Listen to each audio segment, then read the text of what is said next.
नागपूर महानगरपालिकेच्या आशीनगर झोन अंतर्गत येणाऱ्या प्रभाग 72 मधील म्हाडा क्वार्टर्समध्ये प्रचंड अस्वच्छता आणि घाण पसरण्याच्या तक्रारी वाढल्या असून नागरिक त्रस्त झाले आहे। या संदर्भात नगरसेविका नेहा राकेश निकोसे यांनी महापालिका आयुक्तांना लेखी निवेदन देत तात्काळ उपाययोजना करण्याची मागणी केली आहे।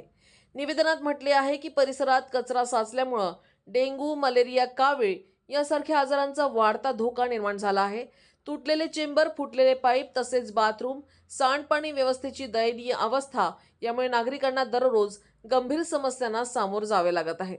नगरसेविका निकोसे यांनी चेतावणी दिली आहे की तात्काळ स्वच्छता आणि दुरुस्तीची कामे हाती न घेतल्यास त्या उपोषणाला बसण्यास बाध्य होतील।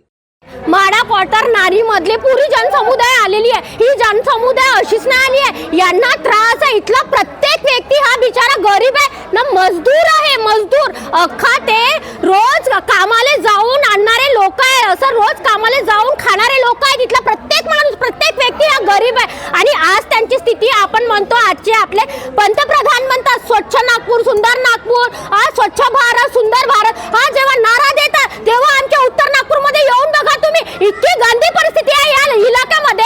नारी म्हाडा क्वार्टर मध्ये टॉयलेटचं अख्खा गंदगी आणि आपली टॉयलेटची, लॅट्रिनची अख्खा गंदगी माहित आहे का, असं पाण्याने पूर्ण रस्त्यावर पसरत आहे। चेंबर तुटलेले आहे, जायसाठी जागा नाही, एवढी गंदी परिस्थिती इथे आहे। एक जण आशीनगरच्या अंतर्गत येणारे जेव्हा हे नारी म्हाडा क्वार्टर आहे आशीनगरच्या अंतर्गत, तिथला एक अधिकारी सुद्धा तिथे येऊन पाहत नाही, किती बी कंप्लेंट केली तरी। आणि महानगरपालिका मधला अभिजित चौधरी यांना तर वारंवार सांगितल्यावर पण हे लोक लक्ष देत नाही, फक्त आम्हाला आश्वासन देतात की हो होऊन जाईल, पण काहीही होत नाही इथे। आता तुम्ही पाहता नारामध्ये उद्या 7 तारखेला कार्यक्रम आहे, मुख्यमंत्री येतात तिथे एमपीचे, त्यांच्यासाठी यांनी सर्वेक्षण केलं, पूर्ण रोड पासून एकही कचरा दिसणार आहे, एवढं स्वच्छ आणि एवढं सुंदर केलं। ते उत्तर नागपूरचं नारा आहे तिथे ना, उत्तर नागपूरची नारी म्हाडामध्ये एवढी गंदगी का बरं? आम्ही लोक, आमच्या इकडचे जनसमुदाय हे भेडबकरी आहे का,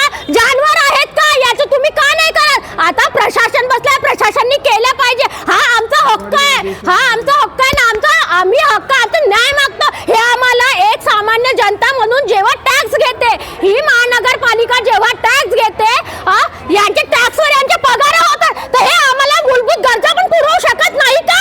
हा आमचा उत्तर आहे, हा आमचा प्रश्न आहे यांना। आणि आम्हाला जोपर्यंत याचं उत्तर मिळणार नाही तोपर्यंत आम्ही इथे बसून राहू। आणि आता माहितीये का, मी तुम्हाला खरं सांगते, आता सोमवारपासून आम्ही महानगरपालिका आयुक्ताची अभिजित चौधरीची परमिशन घेतली होती। त्यांनी म्हटलं होतं सोमवारी नाही शुक्रवारी आम्ही राहू।